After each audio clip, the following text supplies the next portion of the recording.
Bloomberg-ийн ФОРУМ эхэлж байна үзэгчтэй. Өнөөдөр манай урилгыг хүлээн авч хүрэлцэн ирсэн та бүхэнд маш их баярлалаа. Өнөөдрийн за бид энэ удаагийн сэдвийг медиа хэрэглээ. Монголчууд медиад хэрхэн хандж байгаа талаар хүндий гэж бодож та бүхнийг цуглуулсан байгаа. Зөвхөн гол нь медиа хэрэглээ одоогийн түвшинд ямар байна гэхээс илүүтэйгээр өнгөрсөн хугацаанд хэрхэн өөрчлөгдөж байгаа бол гэдэг илүүтэй тэр тренд цаашдаа ямар байх бол гэдэг тэр хүлээлтийн талаар илүү төлхөө энэ удаад хөндөж ярилцъя гэсэн бодолтой байна. Бумаа захирлаас эхлэе гэж бодож байна. MMCG бол сүүлийн жилүүдэд бол тогтмол медиа хэрэглээний дата мэдээллүүдийг цуглуулж байгаа байгууллага шүү дээ. Зөвхөн сүүлийн жилүүдэд гарч байгаа тэр гол өөрчлөлтүүдийг та маш товчхон эхлээд онцлуул. Медиа атлас гэдэг энэ судалгааны загварыг бол 5 жилийн өмнөөс нэвтрүүлээд ингээд монголчуудынхаа медиа хэрэглээг нэг жилдээ ямар ч байсан нэг удаа бүх мэдээллийн хэрэгслүүдээр ранкинг гаргаад одоо ер нь хэрхэн өөрчлөгдөж байгаа ингээд судлаад 5 жил болж байна. Тэгээд яг сүүлийн 5 жил бол нэлээд тийм огцом өөрчлөлтийн жил байлаа. Уламжлалт медиа хэрэгслүүд маань бол мэдээж буурсан, нөгөө талдаа бол дижитал мөн сошиал медиа одоо энэ ухаалаг хүчний хэрэглээ бол ер нь нэг 15, 16 онд бол жилийн 20% өсөлттэй. За жилийн тухайн нэг одоо улс үндэстэн даяар альва нэг зүйл 20% өөрчлөгдөнө гэдэг бол бас асар том импакт гэж үздэг л дээ. Тэгээд өнгөрсөн жилээс эхлээд өсөлт бол тогтворж ирсэн. 3%, 1% руу ирээд одоо бол энэ маань бол ерөнхийдөө нэг юм тогтворцсон маягтай байж байгаа.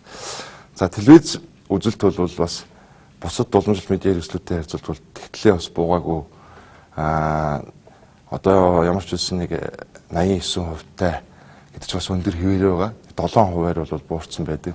Сүүлийн жилүүдийн телевиз үзэлтийг харахад бол хүмүүс нэг 16 он 17 онд бол нэг 16 сувгийг ингэж ээлжиж үздэг байсан байхгүй. Тэгэл дараа жил нь болохоор 9 сувг болоод 6 сувг.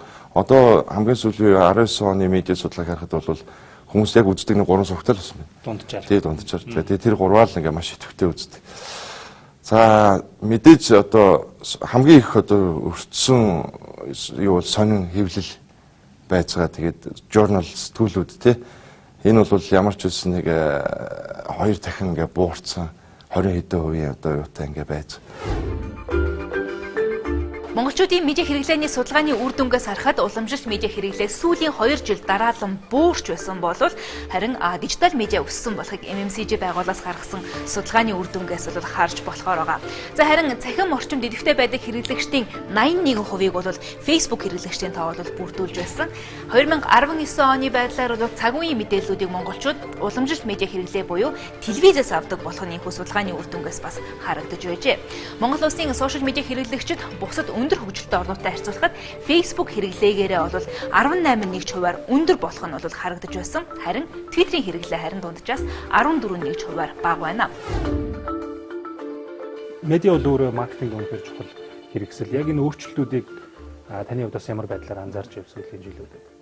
Сая бумаа захирлын хэлдэг медиа хэрэглээ одоо хаагур сонгож үзэж байгаа нь суугуудын асуудлаас гадна давхар яг зэрэг энэ өөрчлөлтөнд нөлөөлж байгаа факторууд байна. Тэр эхний фактор бол бид нар хаана хүлээж авч байгаа, юугээр хүлээж авч байгаа гэдэг асуудал. Девайсууд гэж яриад байна те, тоног төхөөрөмж. Дунджаар өнөөдөр нэг хүн ойролцоогоор 3 орчим девайсаар одоо медиаг үзэж гин гэсэн үг л те. Гар утас бол хамгийн номер 1 байгаа бах. Нийт 83 гэж гарч байгаа хаа медиа атласаар. За дээрээс нь бол мэдээж телевизээр үзэж байгаа. За хэвлэмэл мэдээлэл үзэж байна. За дээрээс нь хүмүүс десктоп дээр үзэж байна, лаптопоор үзэж байна, планшетээр үзэж байна те.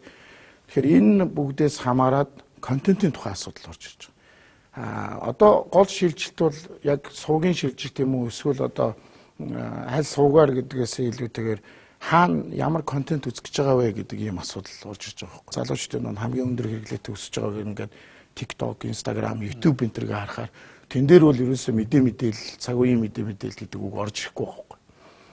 Журнализм өөрөө маш сонирхолтой контентыг цаг үеийн бүх цаг үед одоо хийж өстэй одоо дэлхийн одоо GQ юу гэдэг энэ том модны тенденц тренд үүсгдэг сэтгүүлүүд байж байгаа. Эдгээр маань өөрөө цаасан хэвлэлтэр байхгүй болсон ч гэсэн дижитал платформ руу маш хүчтэй орж ирээд хүмүүс тэрнээсээ бол салаагүй. Яагаад гэвэл энэ нь өөрөө хүмүүсийн одоо лайфстайл хэрэглээ амьдралын одоо хэв маяг энэ бүгдийг л зааж одоо урд нь гарч те диктет хийж явж байгаа ийм медиа учраас тэндээс бол их холдоогүй. Үнэхээр яг дараагийн эхнийхээ суралцаж бүрэн амжаагүй байхад дараагийн зүйлс хүч төрөд орж ирж байгаа маш хурдтай болж байгаа нөхцөл байдал.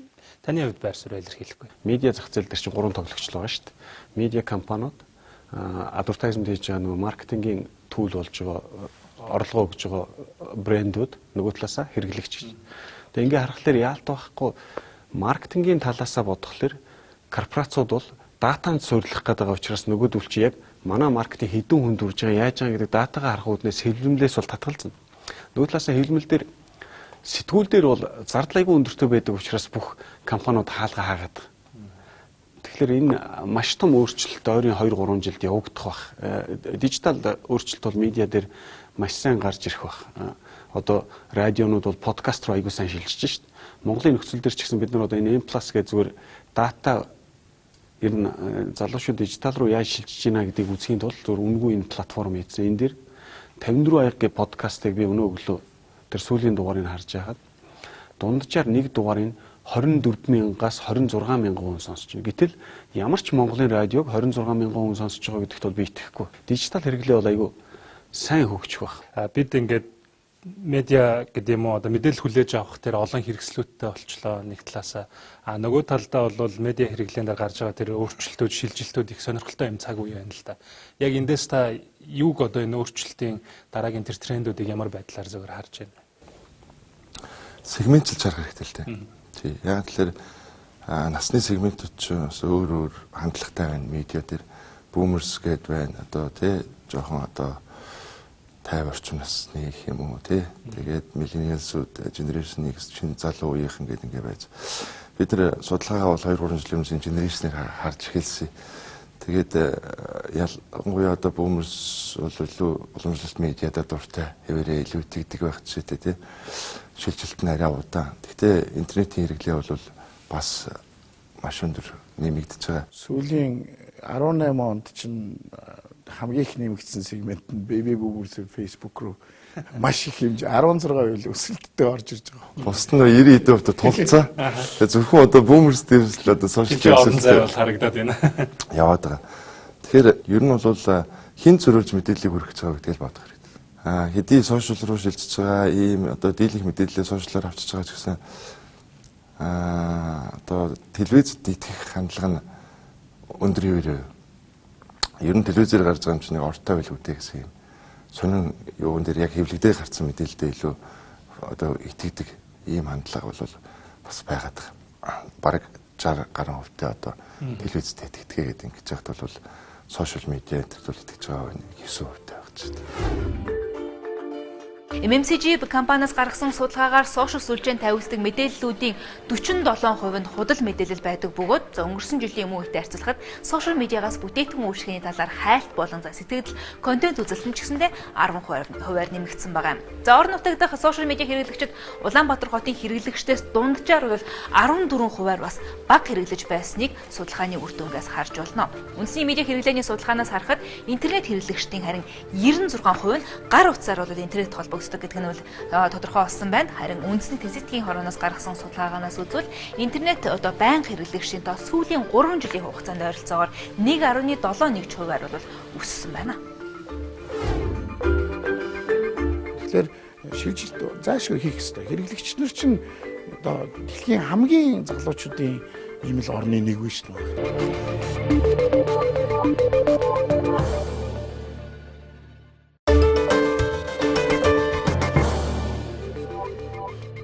Медиа төлөвлөлт бидний нэг саашгүй хэсэг байхгүй.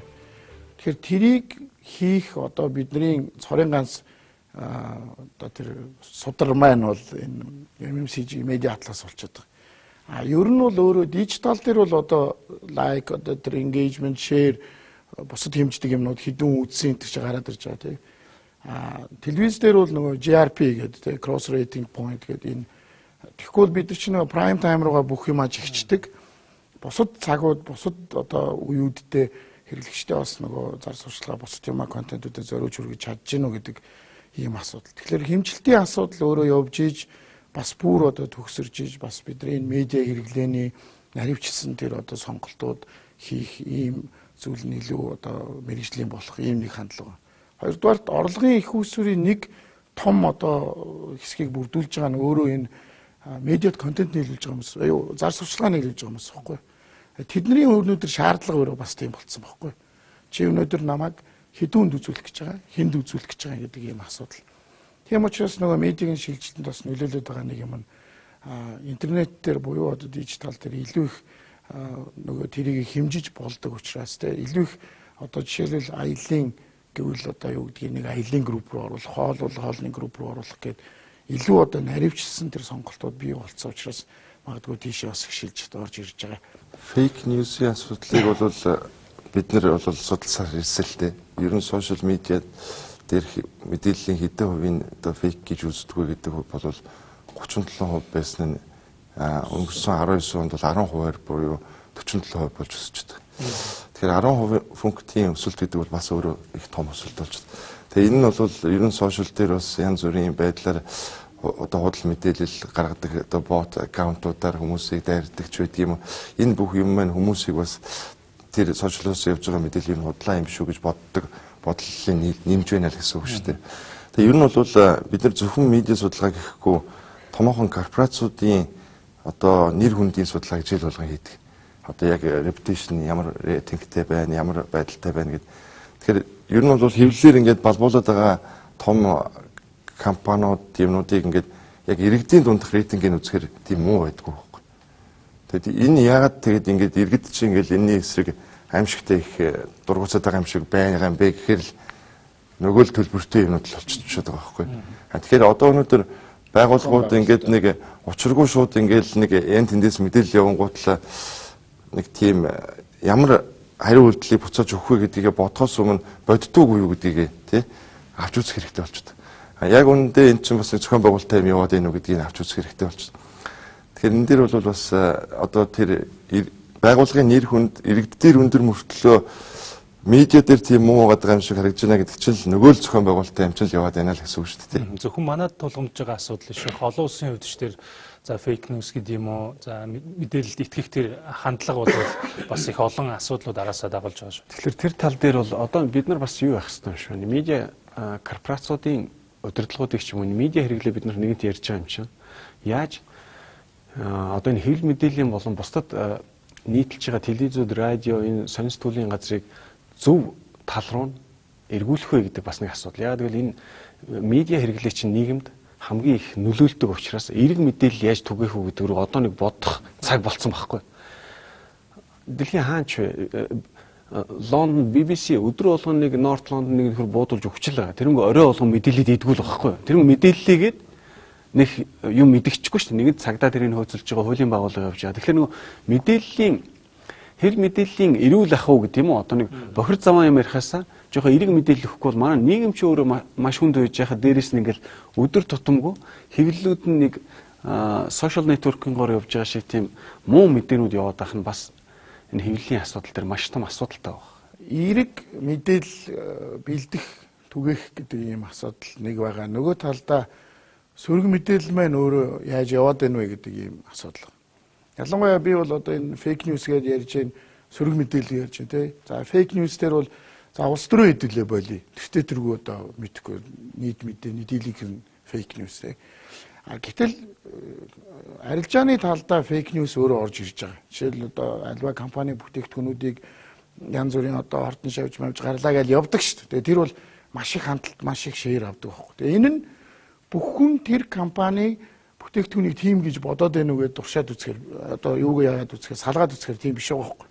Хоёр янзын үйлдэлээр тэрийг түгээгээд байгаа. Нэг нь болохоор нөгөө хүний нөгөө унан инстинкт те одоо айцсаа сэрэмжлүүлдэг инстинктээр шээрээ яваад байгаа. Нөгөөдөл нь болохоор энэ ийм биш штэ гэдээ түгээгээд байгаа байхгүй. Тэгэхээр тэр чинь бас түгээлт нөгөө вирусыг ханиадны вирусыг тараагаал яваад байгаатай адилхан байхгүй. Одоо энэ манай одоо энэ одоо үндэсний ийм том үйлдвэр маш сайхан үйлдвэртэй ийм юм хийхгүй арайчтай ийм худлаа юмаа бойл яаж шеэрлээд байгаа байхгүй. Энэ өөрөө нөгөө талаас түгээлтчихэд. Сөрөг мэдээллийн үед бол бидэд бүр яг туршилт хийжсэн би нэг бүр TED дээр одоо зориуд бүр сэдв болгож илтгэл тавьжсэн. Сөрөг мэдээлэл өөрөө ямар ч асуудлыг шийдэхгүй байна гэдэг ийм дүгнэлтэнд бид нар хүрч байгаа. Тэгэхээр энэ нөгөө талдаа нөгөө эрэг мэдээлэл маань өөрөө нийгэмд ямар одоо бодол тэ одоо ямар шийдэл авчирч болохыг харуулж байгаа. Бид нар ерөөсөө тэр сөрөг мэдээг эрэг мэдээлэл чи өөрөө асар их зардлаар босч байгаа шүү дээ тэ. Маш их хүмүүс ажиллаж одоо бүтээл сэтгэлгээ мэргэжлийн улсууд ажиллаж нэг эрэг контентийг сөрөг контентийг чинь хүн бол ганцхан комент хичээл минут секунд тутамд үйлдвэрлэж байгаа байхгүй. Тэнгүүд эрэг контентийг үнэхээр одоо тэгж сөрөг контенттэй тооны хувьд ижил үйлдвэрлэж чадахгүй бол сөрөг контенттэй түгээхээ болчих гэдэг санал тавьж байгаа байхгүй. Ядаж түгээхээ болчих. Ядаж гаргахаа болчих тий. Мэдээлэлгүй л яах вэ? Эрен сурвалжилгүй л яах вэ?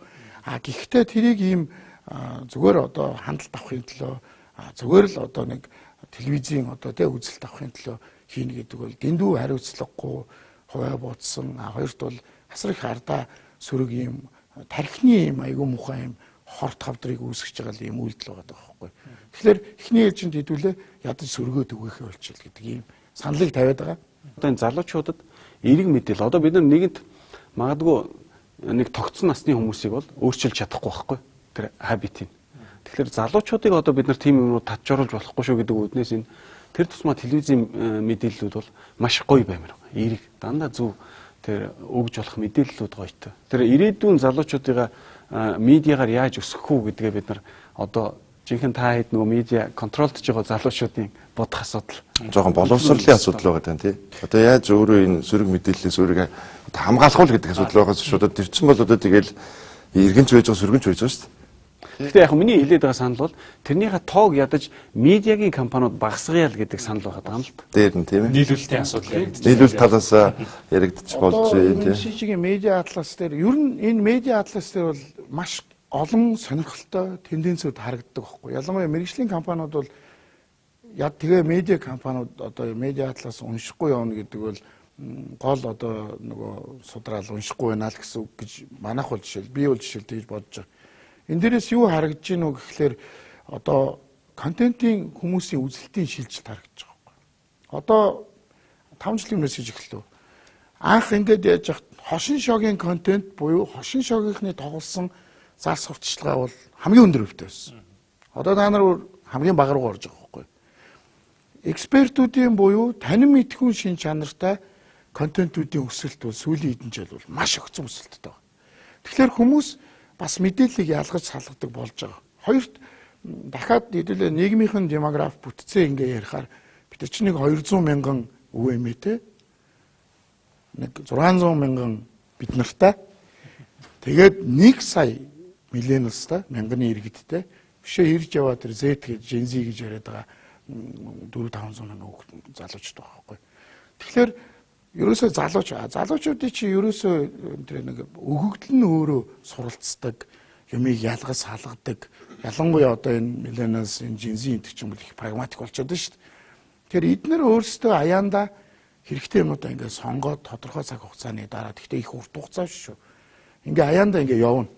Тэр үед нь хэдүүлээ ордонтой орсон хэрүүлээ яриад тэгэл одоо мэдхгүй нэг продюсент болсон зодон яриад явж ивэл одоо тэгэл энэ салбараас хаалга хаагаад явахгүй бол одоо хөшгөлөл гаргана л гэсэн үг байхгүй. Тэгэхээр шилжилт заашгүй хийх ёстой. Хэрэглэгч нар чинь одоо дэлхийн хамгийн залуучуудын ийм л орны нэг вэ шүү дээ.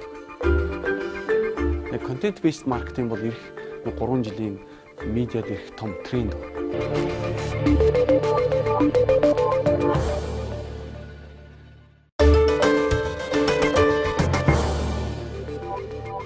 Бид нэр гендерийн талын бас одоо тэр нийгмийн бас эмзэг бүлгийн хүчрхийлэл төрж байгаа байдлын судлаа статистикийн төв газар нэг сүнсний болт хамтраад хийж ирсэн л та. Тэгээ яг ийм суур ерөнхий байдлын доошо гүнд нь орон судлахлаар асар их одоо аимшигтай дата гарч ирж байгаа байхгүй. Тэгээ би бол энийг бол яг нөгөө захим орчинд дох одоо хүүхдийн хамгаалах судлалыг бол яг хугацаа тавих хэрэгтэй гэж боддог. Яг гоо том хүн нь бол одоо тэгээд тэр эргээ үзнэ сөргөө үзнэ мэдээж тэн дээр бол хүн боловсралтай болоод илүү эргээ үзэж стресс багтаал амьдрах хэрэгтэй. Гэтэл хүүхд гэдэг чинь юугаач мэдэхгүй юм. Тэгээд одоо нас нь болоогүй байхад Facebook бүгд нээчихээн тий. Гэмт хэрэг төрчж болж байна. Янз бүрийн зохион байгуулалтаар тэр зураг хөргийг нэвлүүлээд тавьчихдаг.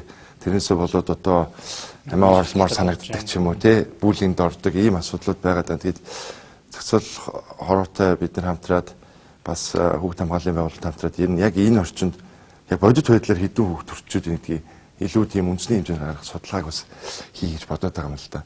Тэрнээс энийг чинь ингээд ийм бас яг ийм тоог нь гаргаж ирээ тавиад жоохон ийм төгшүүр тавьбал нийлүүлэлтийн талаасаа технологийн талаасаа хязгаарч болдог боломжууд байдаг юм байл л дээ. Одоо жишээлбэл интернетийн компани ч одоо parental control гэдэг эцгийн контрол гэдэг юмтай байд юм байна шүү дээ. Тэрийг нэг яг нэг хилдэггүй, эцэг нь ч нэг асуудгүй. Тэгэл зүгээр залгах хэрэгсэл болоод. Тий. Уул нь тэрийг ингээд залгачих юм бол ингээд бүх болохгүй тэр амар сайтуудыг хааждаг юм байна шүү дээ. Тий. Цаанаас хамгаалтын боломжууд бол их байдаг гэж одоо ойлгоод. Тэр энэ тал дээр бол судалгааны байгууллагын зүгээс бид нар өөрөөрөлтэй ажиллаа хийнэ гэж бодоод байна. Энэ яг манай ярьж байгаа сэдвүүдээр нэг чухал хэсэг болж байгаа хэрэглэгч нарын асуудал яригдаж эхэлж байна л да. Яг хоо нийлүүлэгч талаас телевизүүд гэдэг юм уу медиа компаниудын хувьд бол ямар ч тач эерэг мэдээллийг өгж иж нийгэмд бол бас өөрчлөлтийг илүү хурдан авчрах юм. Нөгөө талд нь хэрэглэгч нар хүлээж авж байгаа тэр талууд маань хэр одоо бэлтгэлтэй байгаа. Сая хэллээ демографи талаас нь генерашнэрээ ийм ялгаатай Монголын онцлог бол байгаад байна. Гэтэл одоо дижитал хэрэглээ хүн болгон утастай байгаад энэ хямд дата ашиглаж байна. Гэтэл яг тэр чанартай хэрэглээ тал дээр бид нар ямар байдлаар хажиглаж байгаа бол манай онцлог нь яг юу юм монголчууд юм. Эсвэл яг үнэхээр яг олон улсын яг тэр хандлага нь ижлэгэн л байгаад байна. Бидний гэсэн зүйл байхгүй байгаад байна. Хэрэглээн дээр яг сайн бодж үзэх юм. Гэхдээ хэрэглээ би зүгээр саяхан нэг сонин туршилт хийж үзсэн. Зөв өөр дээр энэ Монголын сошиал медиа орчин хэр цэвэрхэн байд юм болоо эсвэл хэр хэрэгцээтэй байд юм болоо гэд би өөрийнхөө фейсбુકийг нээж хагаад доош нь 100 хүний оруулсан мэдээллийг скролл хийж үзсэн байхгүй. Тэгээ хоёр талдаа А4-ийн цаас тавьцаа айгу бүдүүлэг статистик хийж байгаа шүү дээ. Эерэг мэдээлэл, сөрөг мэдээлэл гэдэг маягаар. Ингээд би 3 ангилаад үзэхлээр за мэдээлэл эсвэл хэрэгтэй хэрэггүй гэдэг байдлаар ингээ харахаар 100 дотор мэдээлэл бараг байдгүй юм л. Зүгээр нэг хаанаас яаж байгаач нөгөө онлайнаар нэгэнтэйгээ фрэндс болцсон байдیں۔ Нэг охины Шангрилад авсан зурагч байд юм уу, нэг нөхрийн кофего тортог авсан зурагч байд юм уу. Мэдээлэл гэх юм байхгүй. Хин нэгний зүгээр одоо түүх маяг, history маяг юм яваад. Нөгөө талаас эерэг мэдээлэл хийдэг хүмүүс их цөөн байд юм байна. Тэгэхээр одоо бид нар Facebook руу хаяа өдрөө ороод гардаг байхад нөгөө нийгэмд хийж болох бас нэг юу гэвэл бид нар бол одоо чинь би бол инфлюенсер өдр биш хүнд хэрэг болдог нөхөр шүү дээ. Олонний танил тэр хүмүүс бол юу их вэ гэхээр нэг тийм жоохон эрэг талын мэдээллийг бас сошиал дээр хийгээд өгвөл тэр нөгөө залуучууд бол угаасаа Facebook-ийн алгоритмаар гарч ирж байгаа бүгдийг л үзэж байгаа учраас фильтртэхгүй үзчихэж байгаа байхгүй. Тэгэхээр нөгөө дахиад миний эргээд явах юм бол бид нар өөрсдөө эрэг байх хэрэгтэй байна л гэж л үзэх юм билээ л дээ. Гэхдээ яг хөө тэр хүмүүсийн өөрсдөө харуулж байгаа чинь сошиал медиагийн өнөөдрийн ийм эзэнт гүрнүүд болоод байгаа шалтгаан шүү дээ. Тэр бол байж ах хэрэгтэй байна. Зөвхөн яг хөө хүүхдүүдийн асуудал бол хурцсан. Манай дээр бол хурцсан. Энэ дээр бол хамгийн нэгдүгээрт бол уламжлалт дарга руугаа явах хэрэгтэй. Эцэг их хөрөөгтэй хянжих хэрэгтэй байхгүй юу? Одоо аюух айлууд тэр л орцсон л доо. Ягаад гэвэл энэ YouTube бинтрээр чинь англи хэл сурчлааг өнгөрөөд шүү дээ бид нар чинь тий. Тэшин нөгөө талдаа YouTube дээр зарцуулж хүүхд чинь нэмийг хараад одоо дуурайж сурж шүү дээ юмыг тий. Тэгэхээр Minecraft ч юм уу юу чи нэг юм үзэж байгаа л тэрэн дээр ярьж байгаа яриа дээр Google кино энэ төр одоо Cartoon Network дээр ярьж байгаа яриа марыг харж байгаа л сурчиж байгаа байхгүй яг ингээл төрөлх хэлээ монгол хэлийг аав ээж нь ярьж ах сурж байгаа шиг сурч байгаа. Гэхдээ тэр нь өөрөө суртлаа байна гэдэг чинь тэр хүүхдийг гэрт нь ингээл YouTube үзэл планшет өгөөл ингээл суулгаж байгаа хэний үйлдэл юм? Бидний үйлдэл واخгүй. Тэрээс тэр хүүхэд дэлгүүр ороод планшет аваад интернетээ холбоол ингэхгүй шүү дээ. За энэ бүр бага хүүхдүүдийн тухай. Хоёрдугаар зүгээр маш их сургуулиуд сургууль дээрх гар утасны хэрэглээг хоригдж ихэлсэн байна тий. За бүр хууль зүйн яамны нэг юм уу нэг журам урамж руу гарсан баг. Энэ минитрийг бид нар чихнээс нь ажил хэрэг болох хэрэгтэй л дээ. Механикаар нэг хорих тий тодорхой хэмжээгээр.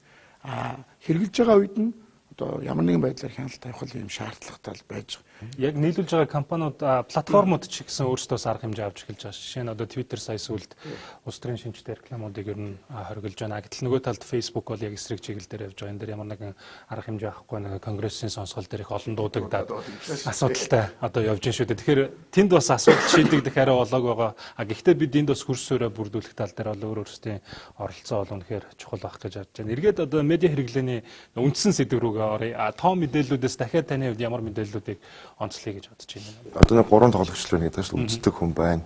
За тэгээд түгээдэг энэ хүмүүс нь байж чинь тэгээд дээр нь тэн дээр одоо зар сурчлагаа ямаа мэдээлэлээ хүргэх гэж оролдож байгаа талууд. Тэгээд ер нь бол бид нар яг тэр түгээх гэдэг талаасаа бид нар судалж үзсэн. Нодлон жил топ 50 компани CMO гэдэг одоо C-level-ийн дарга нартай судалгаа хийгээд үзэхэд бол маркетингд бол 75 тэрбум төгрөг зарцуулдаг юм билий. Энэ дундчаар бол тэгээд тэрний нэг 80% нь бол энэ урамшуул сурчлагаа гэдэг юмд явчихж байгаа байхгүй. Яг бас тэр нь одоо бидний нөгөө медиа хэрэгсэл рүү бас дийлэх нь бас явж байгаа шүү дээ. Тэгээд нөгөө юм маань ингээ харахаар асар их мөнгө одоо явж байна л гэсэн үг болчих. Яг мөнгө мэдээж зарж тэгээд одоо тэрийг мэдээлэлээ хүргээд бараа бүтээгдэхүүнээ борлуулахын зөв ч гэсэн үр дүнтэй байх асуудал яригдах хэрэгтэй шүү дээ. Тэгэхээр одоо зүгээр яаж одоо тэр сувгийн оновчлолыг хийх вэ гэдэг чинь өөрөө түрүүн бас бид нэг жоохон цухас ярьж байгаад ингээд гараад ирлээ. Ийм медиа аналитикуудыг илүү гүнзгий хийх хэрэгтэй байна. Сегментүүдийнхаа төвшин. За дээр нь эргээд ямар төрлийн контентуудыг хүмүүс илүү үзэж байна, сонирхож байна гэдэг ингээд одоо энэ дараагийн шатндаа бол илүү контентын асуудал руу бас орж ирэх байх л та. Эргээд сувгаа зөв сонгох асуудал гарч ирнэ. Тэгээд дээр нь одоо энэ сувгуудыг харахаар бол ер нь өөрийн нэг имижтэй болоод байгаа шиг. Одоо төрөлжөөд одоо HT гэдэг нэг одоо өөрийн нэг имижтэй үздэг сегменттэй байхад 25 гэдэг нэг өөрийн үзэгчтэй өөрийн сегменттэй. Тэгэхээр тэр брэнд өөртөө бас нэг тийм персона байгаа шүү дээ. Дүр байгаа шүү дээ. Тэр дүртэйгээ тохирсон сувгаа бас сонгох асуудал. Одоо тийм зөв сувгаа сонгох дээр бас тэр бас их явж хол. Бид хэд чинь за сурчлагаагаа хийх гэж байгаа хүмүүсийг үзэх гэж байгаа хүнтэй уулзалдаг юм ажил хийж шít. Тэгэхээр эндээс яг ингээ харахаар одоо бол аль аль талдаа бас боловсрол нэмэгдээл байна. Хүмүүс бол сая энэ оны Канны фестивал дээр BBDO гэдэг одоо эйженсигийн тийм ээ ерөнхийлөгч Андрю Робертс хэлэхдээ ер нь бол бид нар ингээд зүүрлж хэлвэл одоо эрхчлөөний өшөө Америкийн тийм тэрний өндөртөө тэнцвүүц мэдээлэл скролдж байна гэж байгаа байхгүй өдөрт. За Facebook, Instagram энэ төр дээр бол дунджаар 3 секунд нэг мэдээний анхаарал. YouTube бол арай урт 6 секунд гэж. Тэгээ 6 секунд танд 6 секунд байна уу гэдэг ийм ихтгэл тавьж. Тэндээс ингээ харахаар хүмүүс зүгээр яг скролдод ингээ үзээд байгаа юм шиг мөртлөө яг зогсоод дарж орж байгаа ийм төрлүүд байгаа байхгүй. Тэгэхээр одоо контентэнд суудаг хэлбэр нь өөрөө илүү яваад эхэлж байна л да. Суудаг. Тэгээд тэрийг мэдээ сошиал медиа одоо юу гэдэг телевиз руу оруулцдаг тийм ийм инфлюенсерүүдгээ гарч ирээд байна шүү дээ.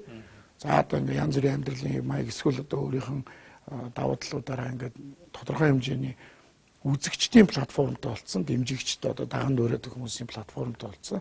Тэрэн дээрээ зар сурчлагын юмнууд оруулах одоо ийм ажлуудыг хийж байгаа шүү дээ. CMO-гийн судалгаан дээр ч гэсэн гарч байгаа нь одоо тэд нар чинь бас шилжиж хийж шүү дээ.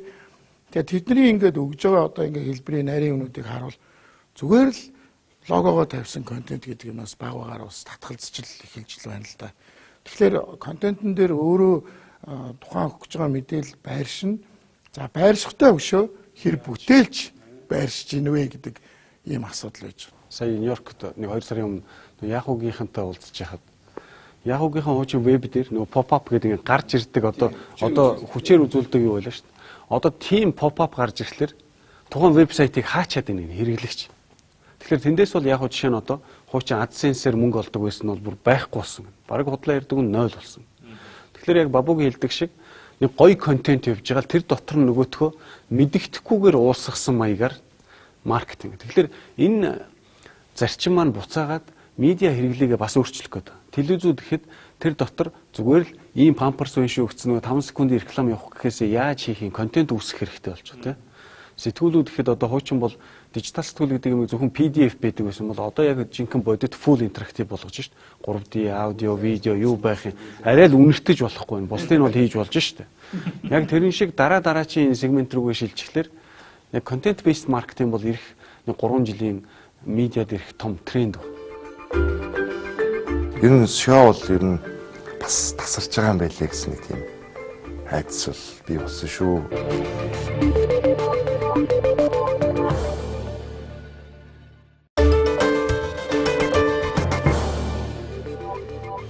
Манай медиа судалгааны чи айгуу том бас бүлэг амьдралын юм айгууд шүү дээ. Тэгэхээр хүн медиа төлөөлөгч бол тэр амьдралын юм аяг сегментээ ойлгоод тий. За ингэж амьдарч байгаа юм байна. Ийм драма үзэж байгаа юм байна. Ийм өмс зүүч юм. За энэ тэнд цагаа өнгөрөөж байгаа юм байна тий. Тэгээд одоо 7 хоногт хэдүүдэд фитнес явдаг болсон юм байна. За энд нь тохируулж ингэж одоо хүнийг л дагуулж явуулахаас хүн хэзээ ч дагаж явахгүй шүү дээ бараг тий. Тэгэхээр энэ юм ойлгосны дараа тэн дээрээ суйрлаад медиа төлөлтөө хоёр дахь шатны асуудал байхгүй. Тэгэхээр эхний шатны тэр асуудал дээр бид нар тэр ер нь монголчууд сэтгэл зүйн хувьд зар сурталчилгаа бараа бүтээгдэхүүн брэндэд хандлагаараа нэг хэдэн сегментэд хуваагдж байгаа юм тий. Тэрийг бас олон улсад энэ сегментчилж яадаг хим маягийн сегментчлийг бас оруулж ирж байгаа энэ жилээс. Тэгээд тэндээс бол ер нь бол нодлон жил бас бид нар өндөр болготой бүлэгийн хүмүүс яаж амьдарч байна вэ? Яаж медиа хэрэглэж байгааг тусдан судалсан нь бол бас их сонирхолтой байсан. Бас их өөр гарч ирсэн. 10 тутмын бараг 3 фитнест явдаг ч юм уу тий. Ингээд йога энэ хийдэг хувь нь бараг 10-ны 1 болцсон байх шиг.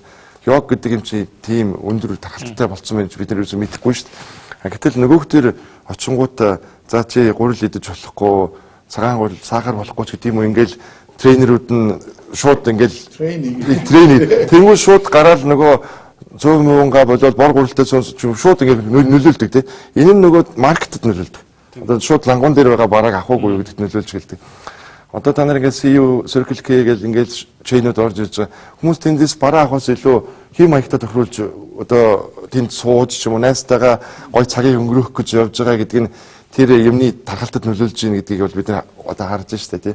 Тэр бол дараагийн шатнд бол маркетингийн гол одоо шийдэх зүйл нь бол хим маяг, амьдралын хим маяг тэрийг хэн илүү гүнзгий ойлгож тоглолтоо хийж чадж байгаа нь л одоо тэгэл юмаа байршуулж чадж байгаа юм бол явах юм шиг байна. Манад бол нэг талаас амьдралын хэм маягийн нэг хэсэг нь медиа гэхээс илүүтэй сүүлийн жилүүдэд медиа баг амьдралын хэм маягийг өөрчилж байгаа ийм хандлага бол зүгээр ажиглагдаад байна л да. Одоо дата бол өөрөө шинэ газрын тус гэж одоо яригддаг болсон шүү дээ. Шинэ маш том чухал зүйл гэдэг. W+-ийн үед маш товчхон та нэг танилцуулга хийгээсэй гэж би хүсэж байна л да. Ер нь анхны зорилго юу байв? Одоо яг хаана явж байгаа бол бид нар энэ DPS одоо хэлмэл сэтгүүлийг дижитал болгодог энэ full interactive болгодог системийг сүүлийн хэдэн жил хөгжүүлээд явж байгаа. Энийхээ хүрээнд эхлээд Монголд M+ гэж үүсгэсэн. Энэ нь бол бид нар яах гэдсэн мэхлээр маркетинг хийхгүйгээр бид нар хэдэн хэрэглэгчийг 1 сая хэрэглэгчдийн зах зээл дээрээс татчих чадах юм бэ гэдгийг харах гээд. Тэгээд нэг 11 сар болоход нэг ойролцоогоор 141 мянган хэрэглэгч байна. Тэрнээс 100 мянган яг идэвхтэй бүртгэлтэй хэрэглэгч.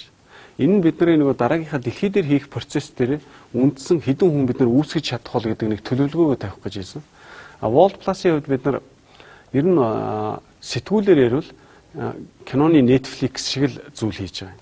Бүх дэлхийн алдартай топ 500 сэтгүүлийг нэг платформ дээр нэгтгээд одоо бол эхний 6 сар одоо үнэгүй уншуулж байгаа. 6 сарын дараанаас бол нэг хүн сарын $5 одоо Harvard Business Review-гээс ахуулаад Economist, Financial Times, Vogue юу ах юм хүссэн сэтгүүлээ уншиж гэдэг юм платформ. Өнөөдрийн байдлаар бид нар 10 сарын 2-нд Японд нээлттэй хийсэн 6 хил дээр 78 сэтгүүл яг байршаад гэрээ контрактаа хийсэн явж байна. Цаашаа дахиад 68 сэтгүүл хүлээгдэж байна. Тэгэхээр бид нар 136 сэтгүүлтэй бол ажиллаа хийцэн явж байна. Тэгэхээр нэг ажлынхаа 30% дээр хүртсэн явж байгаа. Энэ сарын сүүлээс яг олон улсын маркетингийн ажлаа эхлэх гэж байна. Одоо бол зүгээр хэрэглэн дээр гаргацсан байгаа юм аягтай л явж байна. Bot Solution Partners сүүлийн хийж байгаа ажлууд юун дээр төвлөрж байна? За бид хэд яг сүүлийн 2 жил за дээрээс маркетинг холбоотойгоо ч гэсэн хамтраад ярьж байгаа юм нь social enterprise гэдэг сэдвийг нэлээд хүчтэй хөндөж байгаа. Нийгмийн хариуцлагатай компаниуд болон нийгмийн асуудлыг шийдэнгээ бизнес хийх гэдэг ийм асуудлыг ярьдаг. Тэгээд энэ нь өөрөө нэгдүгээр маркетингийн дөрвөн ойл янз бүрийн шилжилтүүдтэй холбоотой. Хоёрдугаар асуудал нь хэрэглэгч өөрөө жишээлбэл 100 ус, 100 жүүснээс нэгийг сонгохоо болцсон бохгүй. Яаж сонгодог болсон бэ гэхээр тухайн бүтээгдэхүүн маань өөрөө хэр зэрэг хариуцлагатай бүтээгдэхүүн байна вэ гэдэг. Хариуцлага гэдэг нь заавал нийгмийн нэг юм сайн сайхан үүс мүс хийх тухай биш байхгүй. Хэр зэрэг органик байгаа энэ гэдэг асуудал тий. Хэр зэрэг байгальд одоо хоргүй тетрапак юу гэдэг ямар савлгаа хэрэгжилж байгаа юм ч гэдэг юм. Ингээ маш олон ийм факторуудаар тухайн хэрэглэгчийн сонголт өөрөө бий болоод эхэлж байгаа байхгүй. Тэгэхээр тэр сонголт руу орно гэдэг ийм асуудал нь өөрөө маркетингийн одоо уламжлалт явж байгаа арга маркетинг газруудыг үнэхээр бүр ингээд философи өөрчлөх ийм шаардлага руу авчраад байгаа юм л да. Тэгэхээр одоо өнөөдрийн зар сурчлагын энэ төр бол одоо уугаал амны цангаа тайлна гэдэг юм бол явахаа болчлоо. Яг тэгвэл бид нар чи эхлээд бүр даашаа сурчлагаа үзээд гар утасны юм уу, ундааны юм уу те пүүзний реклам яваад байгаа эхлээ ойлгохгүй байгаа шүү дээ. Дуусахдаа логог нь гарахаар л ойлгож байгаа. Чи ялгарамж байхгүй болсон байхгүй. Гэтэл анханасаа бид нар ийм учраас жишээл Adidas Center бол дэлхийн брэндүүд бол энийг одоо аль бишээ мэдрээд аягүй хурдан хийж одоо хаягдл усны саваар хийсэн материал синтетик материалаар пүүзээгээд эхлэх жишээтэй ч гэдэг юм уу тий. Тэгэхээр тэр сонголт нь өөрөө хэрэглэгчийн сонголтонд илүү нөлөөлөд эхлэх. Тухайн хэрэглэгч тэр бүтээгдэхүүнийг хэрэглэснээрээ зөвхөн хэрэглээний таашаалаас гадна тэр pride буюу тэр эгогоо нөгөө Масловын гурвалжингийн чи оройд байгаа юмыг аюу амархан авдаг болчиход шүү дээ одоо. Хуучин ч бол бүх насаараа карьер хийгээд очдөг байсан юмыг өнөөдөр чи зүгээр удамжинд алхаж байгаа хүүг Instagram дээр нь ороход 200 мянган дагагчтай өгдөг байгаа байхгүй. Тийш тэр топ дээр нь гарцсан ба шүү дээ тэр үуч тий. Тэгэхээр тэр юм руу орчин цагийн хэрэглэгч нар илүү их явж байгаа. Бид нар бол энийг нутагшуулах, энийг суйрлуулах, компаниуд энэ чиглэл рүү шилжих, энэ чинь тэгээ ардаа бүр даашаа байгууллагын засаглалөөрөө энэ чиглэл рүү явах ийм юмны тухай яригддаг байгаа. MMCG дээр сүүлд SEO судалгаа хийсэн байгаа товчхон үр дүн эхнээсээ гараад эхэлсэн байгаа. За SEO судалгааны хувьд бол бид нэр топ 50 SEO-гоос судалгаа аваад ер нь бизнесийн процесс засаглал ямар хөө төвшөнд байгаа вэ гэдгийг бол тайлан репорт анализа хийцэн байна. Зүгээр хин нэг юм шүүмжлээд байх биш. Бодит тоо харчаад бид нар энэ одоо процессоо сайжруулж, энэ модулийг сайжруулахгүй бол өрсөлдөх чадвар гэдэг юм бол эзэж бий болохгүй нэ гэдгийг бол гаргаж ирэх гэж бодож хийсэн бас нийгмийн талын л ажил. Тэгээ энийг бол бид нэг 12 сарын ихээр одоо Bloomberg-тэйгээ ингээ хамтраад хийсэн танхим маань байгаа, SEO клуб байгаа. Тэгээд энийгээ бол бид нар олон нийтэд бас топ 50 SEO-гоо урьж байгаад сайхан танилцуулнаа. Ер нь бол одоо бас нэг зогсолт хийгээд яг нэг сайхан дүгнээ дээрх цаг нь бол болсон байна гэж харж байгаа. Ер нь SEO бол ер нь бас тасарч байгаа юм байлээ гэсэн нэг тийм айдас бол бий болсон шүү. Ер нь одоо бэлтгэх одоо тэр дараагийн шатны юмнуудыг маш эрчимтэй хийж эхлэхгүй бол next level SEO хийм байх бай. Тэг асуудал бол бас их чухал тавигдж эхэлж байгаа. За өнөөдөр цаг гарган бидэнтэй харилцсан та бүхэнд маш их баярлалаа. Та бүхний ажил амжилт хүсье.